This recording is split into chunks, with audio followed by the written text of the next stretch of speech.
നിങ്ങൾ കണ്ടില്ലേ, ഇത്തരം ഘട്ടങ്ങളിൽ പോലും വളരെ മോശമായ പരാമർശങ്ങൾ നടത്തി, ചില്ലുകൂടുകളിലിരുന്ന്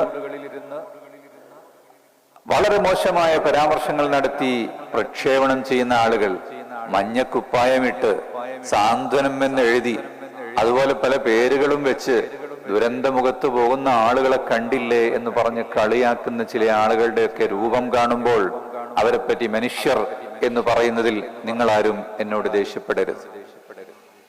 മനുഷ്യന്റെ കോലത്തിലുള്ള ആളുകൾ തന്നെയാണ് അത് ചെയ്യുന്നത്.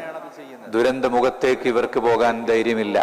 ഈ പറയുന്നവരോ അവർ ചില്ലു കൊട്ടാരങ്ങളിലിരുന്ന് വീഡിയോ ഉണ്ടാക്കുകയല്ലാതെ ദുരന്തത്തിന്റെ പരിസരത്തെങ്കിലും പോയി നോക്കിയിട്ടുണ്ടോ?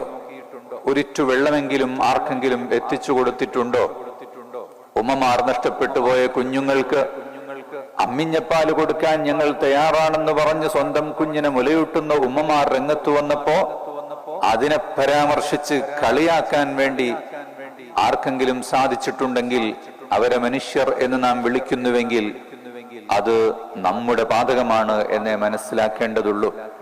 നിങ്ങൾ കണ്ടിട്ടില്ലേ, രാത്രി 2 മണിക്ക് ശബ്ദം കേട്ട് വിവരമറിഞ്ഞ് ഉടനെ ഓടിയെത്തിയ വളണ്ടിയർമാർ അവർ രാത്രിയും പകലും ഇല്ലാതെ ഓടി നടക്കുകയാണ്.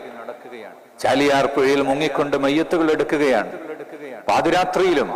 ശരിയാണ്, ചില ആളുകൾ അങ്ങാടികളിൽ മാത്രം വന്ന് യൂണിഫോം ഇട്ട് ഫോട്ടോക്ക് പോസ് ചെയ്യുന്നവരുണ്ട്. സെൽഫി എടുക്കാൻ വേണ്ടി മാത്രം പോയി ദുരന്ത നിവാരണ പ്രവർത്തനങ്ങൾക്ക് ബുദ്ധിമുട്ടാക്കുന്നവരുമുണ്ട്. അത്തരം ആളുകൾക്ക് യാതൊരു സ്വബോധവും ഇല്ല എന്ന് മാത്രമേ നമ്മൾ മനസ്സിലാക്കേണ്ടതുള്ളൂ.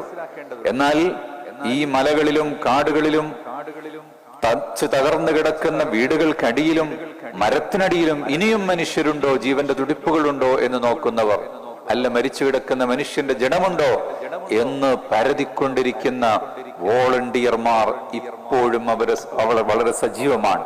അള്ളാഹു അവർക്കെല്ലാം വലിയ പ്രതിഫലം നൽകട്ടെ, വലിയ പ്രതിഫലം നൽകട്ടെ, ജീവിതത്തിൽ വലിയ സൗഭാഗ്യങ്ങൾ നൽകട്ടെ, വലിയ ഐശ്വര്യങ്ങൾ നൽകട്ടെ എന്ന് നാം പ്രാർത്ഥിക്കുകയാണ്.